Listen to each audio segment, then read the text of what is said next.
Oi, eu sou a Daisy. Oi, eu sou a Mini. Sejam bem-vindos e bem-vindas ao Donas Cast. Esse é mais um episódio do quadro Vida de Freela, onde compartilhamos nossas experiências como ilustradoras freelancers e batemos um papo sobre mercado de trabalho e afins.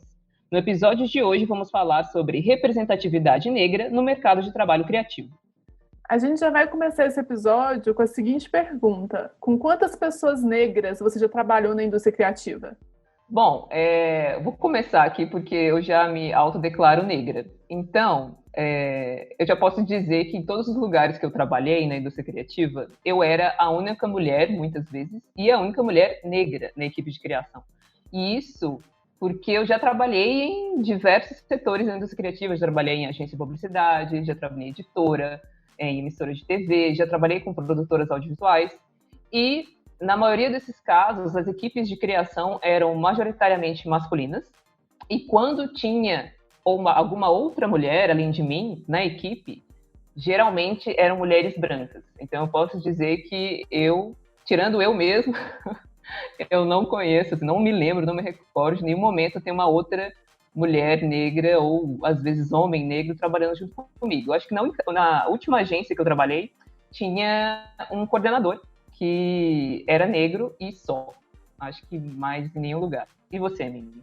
Então, no meu primeiro estágio, na verdade, a minha chefe era negra, né? Era uma mulher incrível, a Maria Priscila. Mas ela não era necessariamente da indústria criativa. Eu trabalhava com edição de vídeo ou produção de peças, né, ou ilustrações dentro de um núcleo de pesquisa da faculdade. Então, não necessariamente era da indústria criativa, né? E depois, né, quando eu fui para a emissora, lá eu trabalhava com ilustração, entrei depois da Daisy, e também só eram homens. Tinha um homem negro que trabalhava com animação, né, e edição, e eu era a única mulher lá.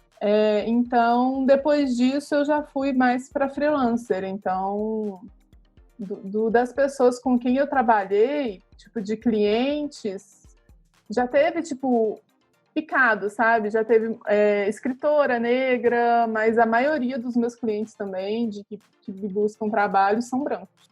Então, infelizmente, ainda a porcentagem é pouca, né? Pelo menos com os que eu já trabalhei. Sim, e isso é um problema muito grave, assim, né? Porque no final das contas é um reflexo, né? Do que a gente também passa pela universidade. Porque eu lembro que no curso mesmo que a gente fez de cinema de animação, acho que a nossa turma foi a turma na época que tinha mais mulheres, né? Porque eu acho que a turma anterior, que inclusive é a turma da Sara, não tinha tantas mulheres ainda. E dessas mulheres, eu lembro que eu e a outra Daisy, eu acho que a gente éramos as únicas mulheres negras da turma, assim. Então, você vê que majoritariamente são mais homens e são mais homens brancos. Então, realmente é difícil. E aí, quando você sai da universidade, vai para o mercado de trabalho, isso acaba se refletindo, né? Então, onde estão esses artistas? Na verdade, eles sempre existiram, eles sempre estiveram aí, só que parece que na panelinha, né, que existe do mercado criativo, as pessoas conhecem sempre as mesmas pessoas, são as mesmas figurinhas, sabe? Então, eu acho que precisa ter um tipo de inserção, né, de um público mais diverso no mercado de trabalho. Só que, tipo, a questão não é só a inserção da população negra, por exemplo, no mercado de trabalho, mas uma vez que elas estejam empregadas já nessas agências, produtoras, enfim, essas empresas têm que dar condições iguais, né, com pessoas brancas e tal, por exemplo, no ambiente de profissional. Porque eu vejo muita gente também que, às vezes, contrata, tenho aqui um público diverso na minha equipe de criação, aí contrata uma mulher, um negro, e aí eles ficam lá, tipo, para sempre. E eles não são promovidos, sabe? Tipo assim, e mesmo assim, isso não é diversidade, gente, tipo, né? Sim. Vamos para a realidade, né? Você vai pagar de, como é que fala? De De coolzinho, né? politicamente correto. Você vai pagar de politicamente correto, e tipo, não, vou sim deixar o meu mercado mais diverso aqui. Tem 10 pessoas brancas e, tipo, 10 caras héteros brancos aqui, e aí eu vou chamar uma mulher aqui, ou vou chamar uma mulher negra aqui. Tipo, véi, isso não é diversidade, né? Sim, e isso também mostra muito na diferença salarial, né? que mesmo quando essas pessoas são contratadas, os negros, né, recebem 31% a menos que brancos, isso considerando cargo que tem ensino superior, né, que precisa de ensino superior. E para a mulher negra, nossa, esse índice ainda piora, que elas recebem cerca de 55% do salário de um homem branco. E esses dados, gente, que eu estou falando, são da Pesquisa Nacional por Amostra de Domicílios, a PNAD, e dos Observatórios de Igualdade do Trabalho. Então, assim, quando entra lá, nem as mesmas condições tem. É isso que a Deise falou, né? Você tem que lutar, é para todo mundo, sabe? É para todo mundo ficar no mesmo nível. É deixar a equipe toda diversa, né? E quando esses trabalhadores falarem, você ouvir, sabe? Ouvir as ideias deles, não estão lá só para decoração, né? Exatamente. Então é isso. Não adianta só contratar, tipo, a população negra, né, a comunidade negra, para o mercado criativo e não promovê-los, né? Tipo, igual eu falei, nessa minha trajetória, eu encontrei na última agência de trabalho, né? Agência de trabalho não, agência de publicidade que eu trabalhei, tinha um cara negro que ele era coordenador. Então, tipo, todos os meus outros diretores de criação que eu já trabalhei e tal, coordenadores, eram sempre homens brancos. Ou uma vez ou outra tinha uma mulher branca. Tipo assim, tem uma mulher, tipo assim, tinha que comemorar, porque, tipo, era um negócio muito raro. Nessa última agência mesmo também tinha uma diretora de criação. E aí, segundo o estudo do Instituto Ethos, com 500 empresas de maior faturamento no Brasil, apenas 6,3% dos negros ocupam cargos de gerência, né? Só para comprovar aí que eu tô falando. Assim, tem que fazer mais. O mínimo não é suficiente, né? Você não vai ganhar biscoito, né? E por que, gente, né, que é importante você ter essa representatividade no ambiente de trabalho? Por que é importante você ter negros e negras lá como chefia, né? Porque isso mostra que é possível, sabe? Quando as diferentes formas, né, diferentes plataformas, principalmente quando a gente vai ver filmes, quando a gente vai ver quadrinhos, mostram negros, mostram negras em lugares de liderança, né? E sai desse estereótipo, sabe? Quando você começa a ouvir, você começa a ter várias outras possibilidades de narrativa, várias outras possibilidades de representação, né? E isso é muito importante. Porque, como você mesmo falou, tipo, se a gente pega essas plataformas, né? Não só... são filmes, livros, quadrinhos, ou mesmo a publicidade, você está assistindo TV e você vê lá um comercial. Geralmente você vê pessoas brancas atuando nesses espaços. E quando magras, são pessoas negras, elas estão... pessoas brancas, magras, padrão de beleza europeu, essas coisas. E quando você vê pessoas negras sendo representadas, geralmente elas são representadas por um estereótipo, né? Inferiorizado, de violência, muitas vezes. O que essas plataformas fazem, elas basicamente reforçam, né, que a comunidade negra pertence a esse lugar, entre aspas, ou a um não lugar, né, na sociedade. Então, por exemplo, se você vê um comercial de uma equipe de pessoas onde o líder é um homem branco, isso só reforça a sua ideia de que o papel, o lugar de um homem branco é ali, na liderança, entendeu? De empresas. E onde você vê o homem negro?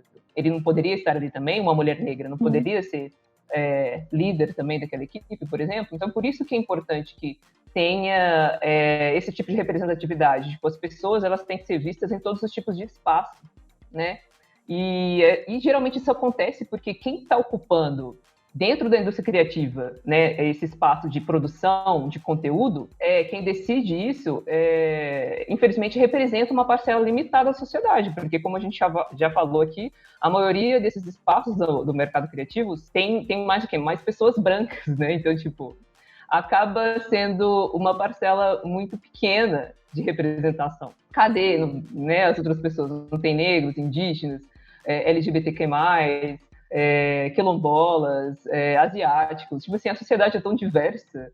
Então, por que a gente não tem também essa diversidade dentro do mercado criativo? Porque só assim que a gente vai conseguir ter narrativas, né, sendo criadas por pessoas que vivem esses contextos, né? Sim, com certeza. E, consequentemente, né, quem consome esse conteúdo vai se sentir representado e entender que esse espaço, olha, eu também posso chegar ali. Por que vocês acham que o Pantera Negra fez tanto sucesso, sabe? Por que vocês acham que finalmente, quando a gente tem um super-herói que é negro e que tá inserido dentro de uma família feliz, porque isso sempre acontece, isso que você falou é muito importante, de como que a gente representa. Porque na novela, o personagem negro sempre vive na favela, sempre é empregada.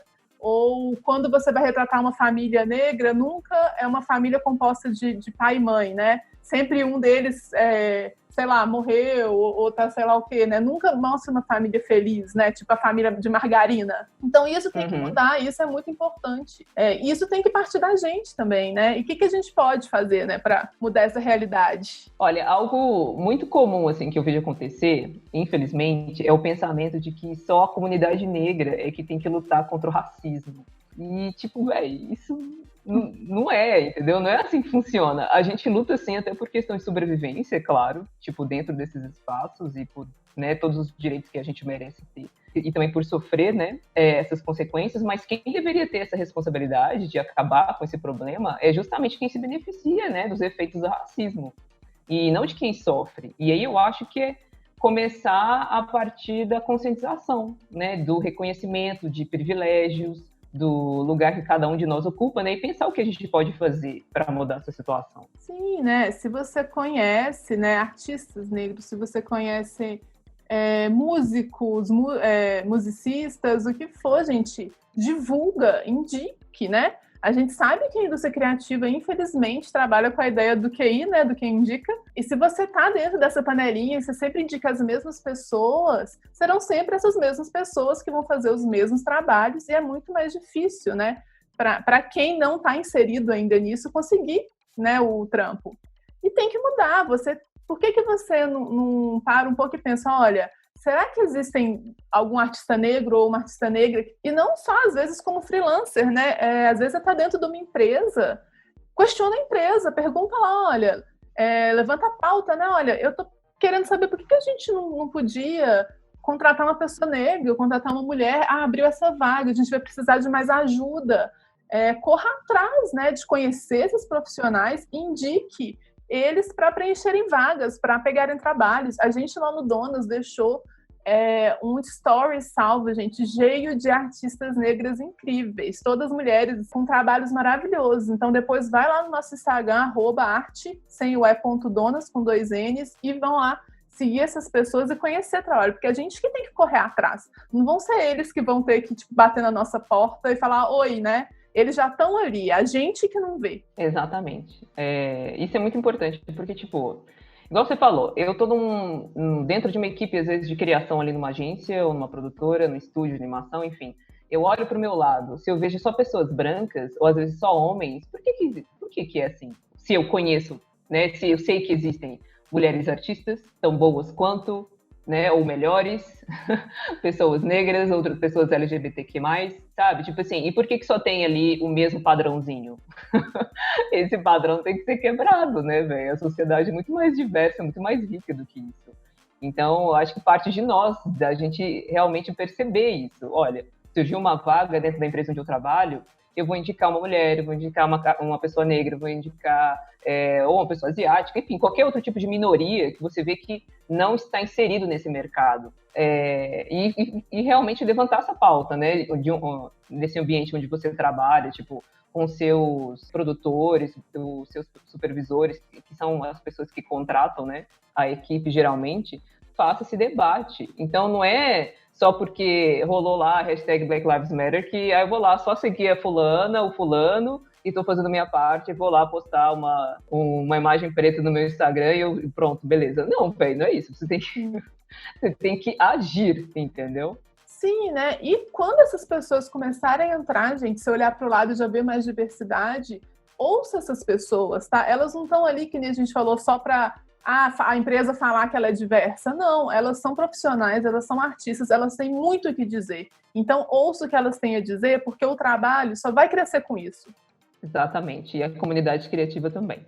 Sim. E aqui, pra gente que é freelancer, né, acho que a Mini até já comentou, mas freelancer também, tá, gente? Não vamos achar que só porque a gente trabalha aqui, às vezes, freelancer é muitas vezes alocado, mas muitas vezes home office, que você também vai fazer isso. Chegou, às vezes, um job que você não vai poder atender, sua agenda tá cheia, sei lá. Ou às vezes chega um trabalho que você acha que, não se sente confortável, porque às vezes uma temática LGBTQ+, e aí você, às vezes, não se sente confortável para falar sobre esse assunto, vai atrás dessas pessoas, entendeu? Ou, tipo, indica esse trabalho por outras pessoas que estão fora desse padrãozinho, que são sempre as mesmas pessoas que fazem esse trabalho, sabe? Provavelmente ela vai ter uma voz que vai falar muito mais sobre isso, para poder fazer um job, às vezes, mais completo, sabe? Então, é isso, gente. Conheça o trabalho dessas pessoas, divulgue o trabalho delas, indique-as, né? Tanto para vagas de trabalho, quanto para dentro da comunidade criativa mesmo. Só assim a gente vai conseguir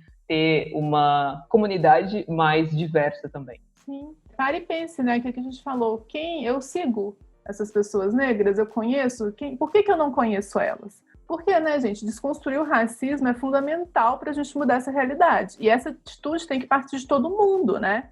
Então, se você vive num contexto que você não conhece profissionais negros, vou falar de novo, acesse lá o nosso perfil no Instagram, a gente tem o nosso destaque Minas Pretas lá.